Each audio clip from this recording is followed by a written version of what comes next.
Então, vamos lá. Falei um pouquinho sobre...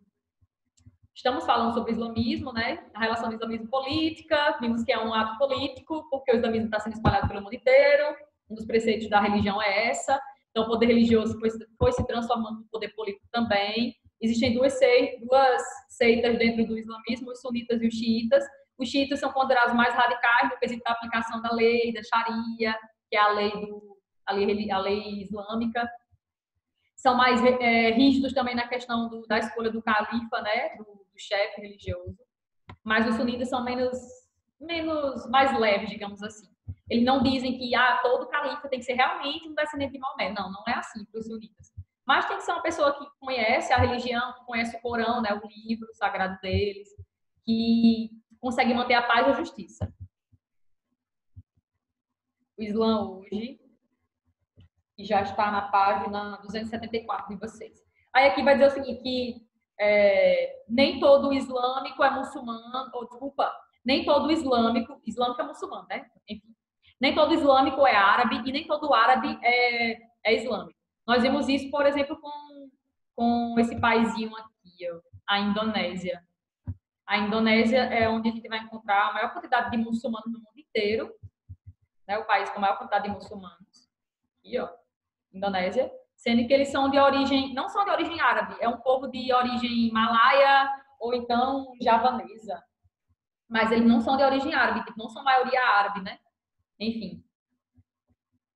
Porque as pessoas têm essa noção meio errônea de que todo árabe é muçulmano e todo muçulmano é árabe, mas não é.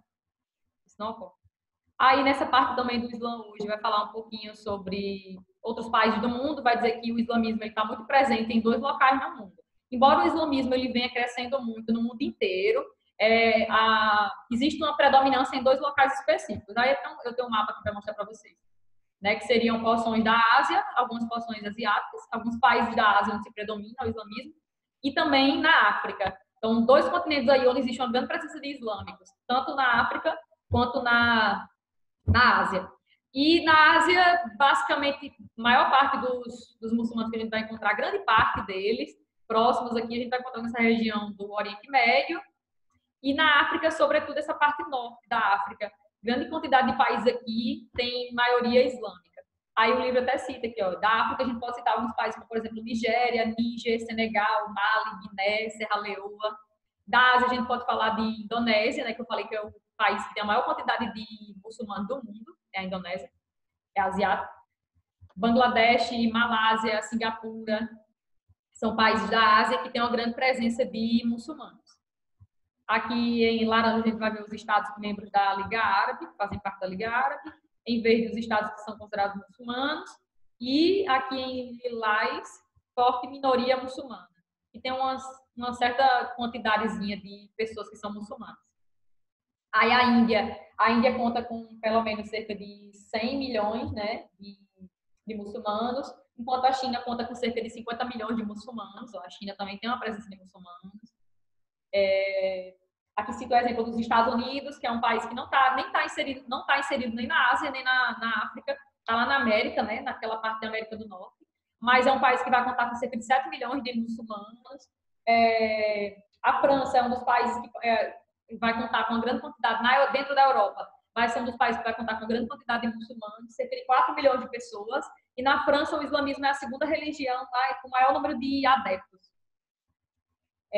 Vai falar também na Inglaterra, né, do Reino Unido, vai contar que no Reino Unido tem cerca de 1 milhão de pessoas que são muçulmanas. Muitas vezes essas pessoas que são muçulmanas, que a gente vai encontrar nesses países europeus, são pessoas que saíram, que migraram de países africanos para a Europa, ou então de países aqui asiáticos para a Europa, e carregaram consigo, né, os seus preceitos religiosos.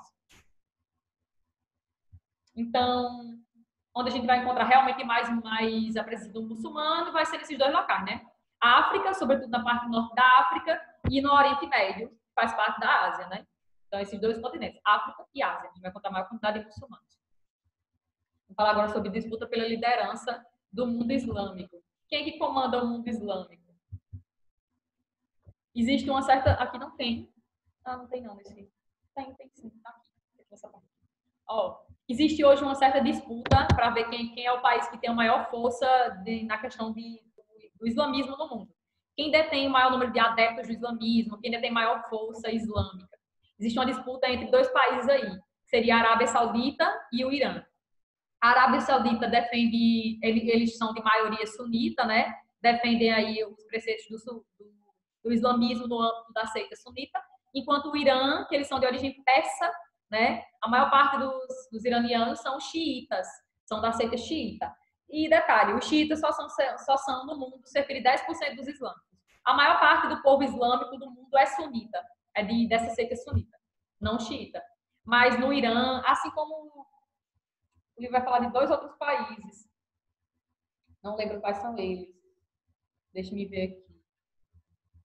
Sim, Azerbaijão e Iraque, né? A gente vai encontrar também nesses 2 países, Azerbaijão e Iraque, também em maioria com presença de pessoas que são islâmicas xiitas. Então, Irã, Azerbaijão e Iraque. Grande presença de xiitas. Esses 2 países são localizados aqui. Então, a disputa aí pela liderança no mundo islâmico seria entre a Arábia Saudita, que, detalhe, a Arábia Saudita é onde fica Meca, né? A cidade sagrada para o islamismo. E todo muçulmano, pelo menos uma vez na vida dele, ele tem que ir até a Meca, porque a Meca é a cidade sagrada para o islamismo. Então, se você passou a sua vida inteira e nunca foi a Meca, você é islâmico, nunca foi a Meca, então, tipo, é como se você nem fosse islâmico, digamos assim, para eles, porque é muito importante. É uma cidade sagrada para eles. É como Jerusalém para quem é católico, para quem é protestante, né, que é uma cidade sagrada também para essas religiões. O que mais? Sim, aí vai falar o seguinte, que a Arábia Saudita ela é sede de Meca, da cidade religiosa deles, né, porque se localiza na Arábia Saudita. Eles são de maioria sunita, eles gastam muito dinheiro, né, por ano, tentando atrair o maior número de fiéis, de adeptos ao islamismo. Então, é um país que produz muito petróleo e exporta muito petróleo, né? E eles gastam milhões de dinheiro da exploração do petróleo para atrair fiéis. Eles constroem mesquitas, escolas, hospitais em vários locais, tentando atrair um número maior de fiéis ao islamismo. E eles investem muito aqui, ó, na África. A Arábia Saudita investe muito na África. Até porque é uma forma deles conseguirem também uma aliança, né, para eles. O que mais? Mas vai falar também que a Arábia Saudita é um país que, embora seja de maioria islâmica, né, de sunita, eles tentam se aproximar de países ocidentais, principalmente os Estados Unidos e potências europeias. Eles tentam se aproximar do ponto de vista financeiro. Enquanto o Irã, né, esse paísinho aqui que eu coloquei a seta agora em cima, tá aqui no Oriente Médio também, é um país de maioria xiita, certo? Maioria xiita, islâmico xiita. Eles passaram por uma revolução chamada Revolução Islâmica de 1979, onde eles fundaram o Estado teocrático. Foi quando o país foi realmente estabelecido nesse país um governo teocrático, onde o líder religioso ele também é líder político do país, ele é chefe de Estado do país. Mas antes disso, o Irã era um país governado por um Shah chamado Shah Reza Pahlavi, pró-Estados Unidos, tipo, antes de 1979, né? Antes de ocorrer a Revolução Islâmica dentro do Irã, o Irã era um país pró-Ocidente, tipo assim, o presidente do Irã, né? O chefe do poder político do Irã, ele era pró-Estados Unidos. Então, era muito comum no Irã as mulheres terem os mesmos direitos do que os homens, ganharem aí direitos parecidos com os dos homens, semelhantes, iguais.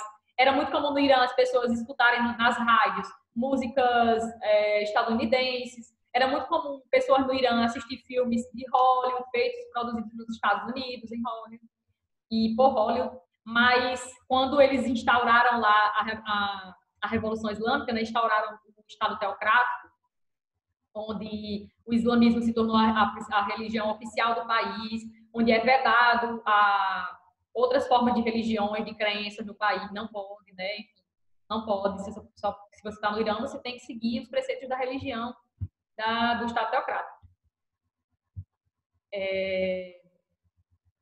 Mas...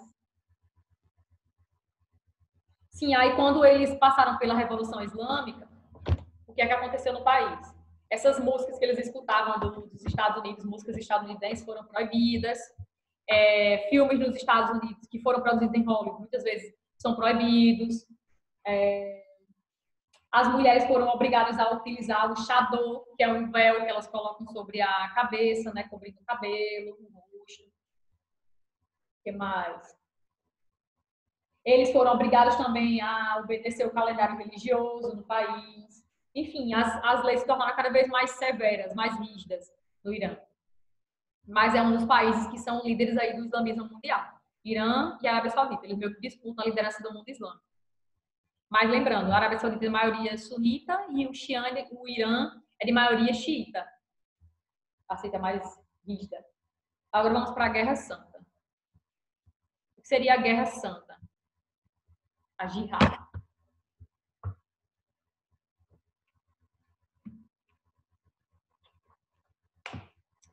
A gente tem que saber que uma guerra santa é uma jihad, que eles chamam, né? No mundo islâmico, uma guerra santa seria uma jihad, que eles chamam. Jihad.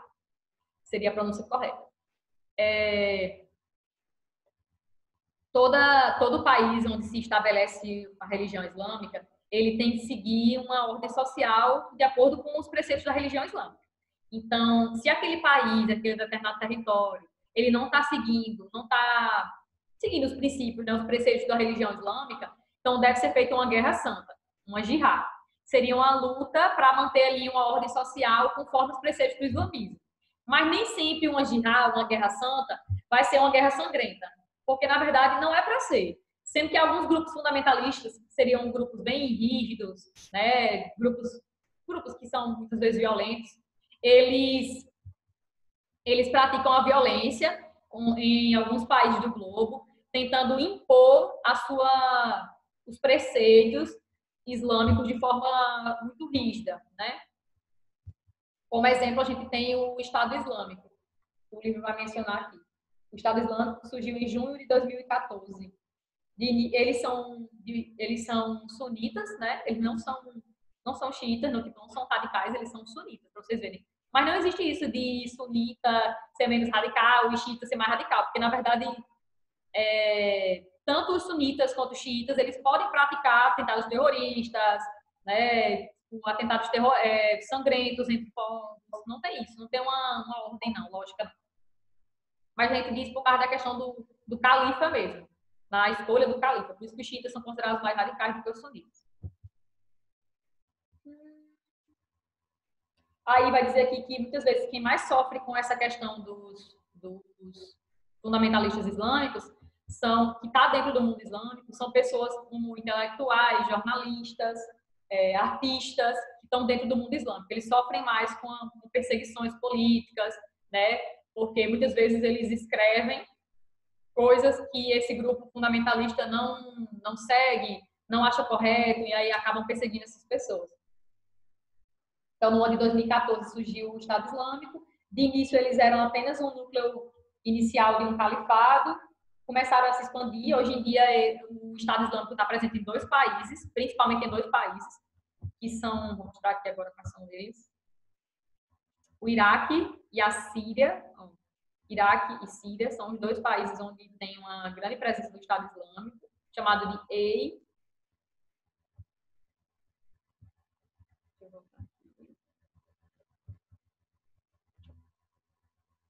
Aqui vai dizer que o Estado Islâmico, a ONU considera o Estado Islâmico como um grupo terrorista e tenta impedir sua expansão.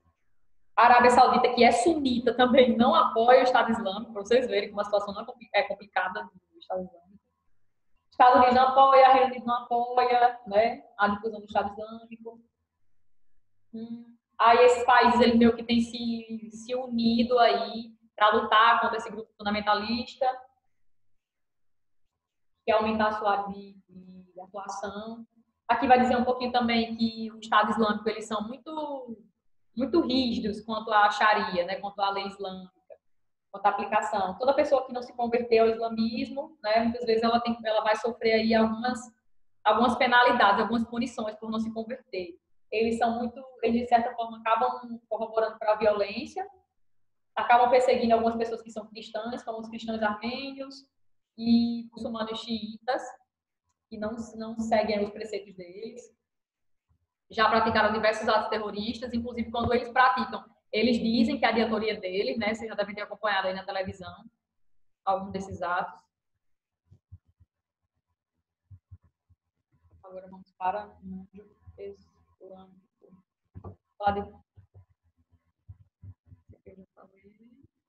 A busca pela paz. Lá da ONU, a Organização das Nações Unidas. Os organismos vinculados à busca pela paz. Os organismos vinculados à Organização das Nações Unidas, a ONU, têm o papel de estabelecer uma paz, uma segurança no mundo, né? O papel de oferecer segurança, paz e novas oportunidades materiais para os grupos mais atingidos pela guerra. A ONU ela atua através de vários organismos, vários programas, várias comissões em prol da ajuda, né? Ajuda comunitária. Eu vou falar já de alguns organismos que são influentes na ONU. A ONU foi criada no ano de 1945, com o finalzinho da Segunda Guerra Mundial. E antes da ONU existir, já existia uma organização semelhante à ONU, mas ela acabou. Ela também tinha esse meu papel de proteger o mundo contra novas guerras, novos conflitos e acabar com conflitos no mundo. A ONU foi criada exatamente para isso. Ela foi criada no final da Segunda Guerra Mundial, porque se tinha um medo de no futuro existir uma terceira guerra mundial, no futuro próximo existir uma terceira guerra mundial, e nenhum país meio que está querendo que isso ocorresse, né? Então foi se reunido aí reuniram-se líderes de alguns países importantes e fundaram a ONU, a Organização das Nações Unidas. Justamente no final da Segunda Guerra Mundial, por quê? Porque tinha esse pretexto de prevenir o mundo, né, de conflitos que poderiam ocorrer no futuro. Aí deu uma pulada legal, né? Deixa eu colocar no olho de vocês, porque senão vocês não vão ver os outros órgãos.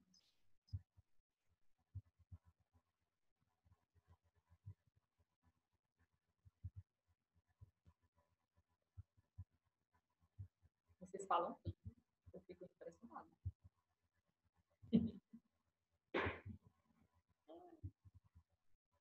Busca pela paz. Aí sim, aí a ONU foi criada em 45, já falei qual é o objetivo dela. E existem algumas coisas que poderiam ser feitas para buscar essa paz, né? Além da ONU, existem outras coisas que poderiam ser feitas, como, por exemplo, o desarmamento, a diminuição de gastos militares poderia ocorrer, e em detrimento disso poderia ocorrer também uma maior diminuição dos conflitos no mundo. Outra coisa que pode ser feita também é o reconhecimento da existência de vários grupos étnicos diversos. Nós somos um povo muito diverso, então isso tem que ser reconhecido em cada país, tem que ser feito um reconhecimento das etnias, cada pessoa tem um valor, cada etnia tem um valor próprio, tem suas tradições, seus costumes, e merecem respeito. Isso poderia também diminuir os conflitos no mundo. Outra coisa, ser feita a garantia dos direitos fundamentais das pessoas. Se em cada país existisse a garantia dos meus direitos, como, por exemplo, o direito de liberdade religiosa, né, de participação na política, isso poderia diminuir também a quantidade de conflitos. Outra coisa também que poderia ser feita são implementações de políticas, né, de redução da exclusão socioeconômica, das desigualdades sociais, econômicas dentro dos países e entre eles, entre um país e outro também. Então, a ONU foi criada para isso, né? Para manter uma paz, uma segurança, para criar alguns programas aí para diminuir certas problemáticas que existem no mundo, como a fome, a pobreza, a miséria, o analfabetismo, a inserção maior das pessoas no mundo do trabalho. Ela lida em várias áreas. Vou mostrar algumas instituições. Já falei isso. Então, até aqui, ó, desde o início a ONU opera por meio de comissões econômicas e programas especiais. As primeiras comissões criadas foram de caráter regional, como a CEPAL. Significa dizer Comissão Econômica para a América Latina e o Caribe, ou seja, para a nossa região aqui, onde a gente está inserido. Essa comissão, ela tinha o objetivo de desenvolver alguns estudos, elaborar alguns programas, com o intuito de melhorar as condições de vida das pessoas dessa região, tanto da América Latina quanto do Caribe, né? E outras comissões que foram criadas para o mundo inteiro também. Na maior parte dos casos, essas comissões não conseguiram resolver esses problemas, apenas atenuaram, diminuíram alguns, mas a desigualdade social ainda existe, né, em muitos países. Os programas da ONU, né? Os programas patrocinados pela ONU são variados, podemos, já falei um pouquinho disso aqui. Vamos ver agora algumas instituições, agências que pertencem à ONU. Vocês já conhecem algumas, possivelmente. A ONU ela não trabalha sozinha, ela tem diversos organismos que trabalham junto com elas, né, com ela, como, por exemplo, a Unicef, a FAO, a Unesco, a OIT, a OMS. Vamos conhecer um pouquinho o trabalho de cada uma dessas. Vamos lá. Você já deve ouvir falar em Unicef. O Unicef quer dizer Fundo das Nações Unidas para a Infância. Atua em programas ligados à infância, né, às crianças. Então, programas de saúde, nutrição e bem-estar infantil, é a Unicef que lida disso. É uma agência que pertence à ONU, né, que está integrada à ONU. A FAO, já deve ter ouvido falar também na FAO. A FAO é a Organização das Nações Unidas para a Agricultura e a Alimentação.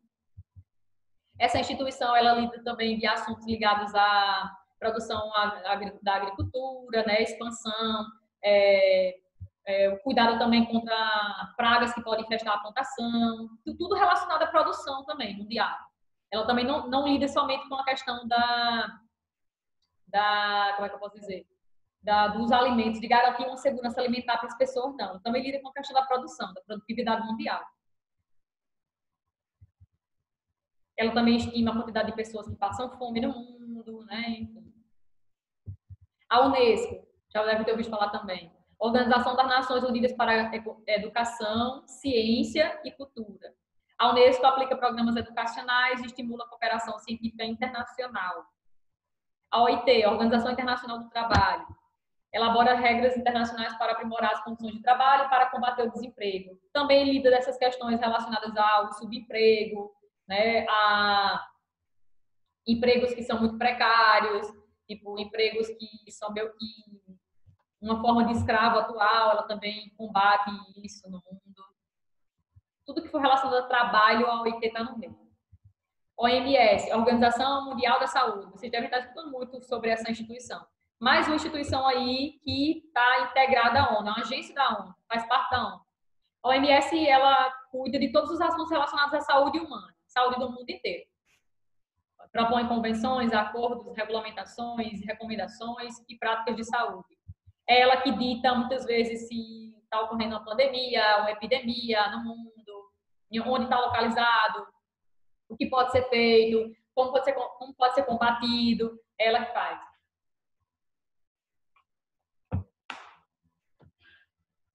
A ONU, ela tem uma secretaria-geral.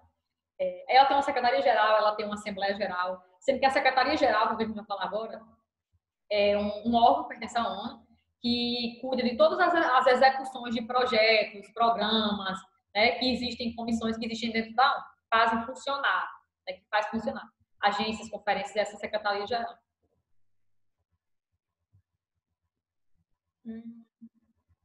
Vou falar aqui um pouquinho da Unesco. Entre as atividades da Unesco também estão promover a identificação, proteção, preservação do patrimônio cultural encontrado no mundo, para que isso não venha a ser destruído por alguém ou por alguma ação, enfim. O patrimônio cultural mundial é formado por monumentos, grupos de edifícios ou sítios que têm um enorme e universal valor histórico, estético, arqueológico, científico, etnológico ou antropológico. A Unesco também cuida disso, os patrimônios. E agora vamos para a instituição que é a toda poderosa da ONU, que é essa daqui, Conselho de Segurança da ONU. O Conselho de Segurança da ONU é o principal órgão da ONU. Por que é o principal órgão da ONU, professora? Porque todas as decisões ligadas a conflitos internacionais, quem decide é o Conselho de Segurança. Tipo, quem é que vai decidir se a ONU vai intervir em um país que está vivenciando uma guerra civil? É o Conselho de Segurança. Quem é que vai decidir sobre um tratado aí para não se testar mais armas nucleares no mundo? Conselho de Segurança. Tipo, quem tenta prevenir conflitos, quem tenta prevenir a morte, né? Geralmente é o Conselho de Segurança da ONU. E esse Conselho de Segurança, ele não é formado por todos os países que pertencem à ONU, quase 200, né? Não é formado por todos. Só quem faz parte do Conselho de Segurança da ONU são 15 países, só 15, na verdade. E cada paísinho desse, ó, ele tem que cumprir as decisões que são tomadas dentro do Conselho de Segurança da ONU. Eles e todos os outros, na verdade, né? Todos os outros que fazem parte da ONU. Aqui vai dizer o seguinte, que ao contrário dos outros órgãos da ONU, das outras agências da ONU, que apenas recomendam ações, algumas ações aos governos, recomendam e dizem algumas orientações, as decisões do Conselho elas têm que ser implementadas, tipo, tem que ser feita mesmo. Ou você faz, ou adeus, ou tchau para você. Certo? Então, é por isso que o Conselho de Segurança é o principal órgão, ele é o mais importante, ele é o mais influente dentro da ONU. Então, não é como a OMS. A OMS ela pode dizer o seguinte, ó, não existe nenhum estudo comprovando que a cloroquina ela é eficaz no tratamento da Covid-19. A OMS pega e diz. Ela está dando uma orientação para os países, que não existe um estudo dizendo que é eficaz a utilização desse medicamento. Você utiliza se você quiser, mas ela está dizendo. Ela está dando uma orientação. Já o Conselho de Segurança, não. Se o Conselho de Segurança decidir uma coisa, é isso e pronto. Cada país do mundo que faz parte da ONU tem que implementar o que o Conselho de Segurança da ONU decidiu. Por quê? Porque é um órgão com bastante poder decisório, né? Todos os países têm que seguir. Então, dentro do Conselho de Segurança fazem parte dele 15 países. Os países membros são obrigados a fazer todas as decisões que são tomadas, como prevê. Todos os países, quando entram na ONU, eles assinam uma Carta das Nações Unidas, dizendo lá, tudo que for decidido no Conselho de Segurança, eu tenho que acatar, eu tenho que fazer, beleza. Eles assinam lá na Carta das Nações. Sim, desses 15 países que fazem parte do Conselho de Segurança, 5 têm poder de veto, 5 ninguém tira, e 10 deles, 10 do Conselho de Segurança, existe uma votação todos os anos na Assembleia Geral da ONU para decidir aí quem entra.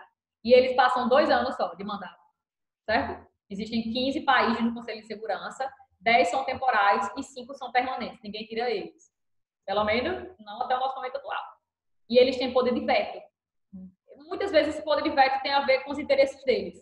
Tipo assim, foi decidido no Conselho de Segurança da ONU que nenhum país no mundo mais está tendo votação. Nenhum país no mundo mais pode ter armamento nuclear. Aí os Estados Unidos vão lá e veta a decisão. Assim, não, a gente não quer isso. A gente não quer que isso passe para frente. Porque nós queremos deter os armamentos nucleares. Então, isso não pode acontecer. Então, e eles têm poder de vetar a decisão. Tipo assim, de botar por água abaixo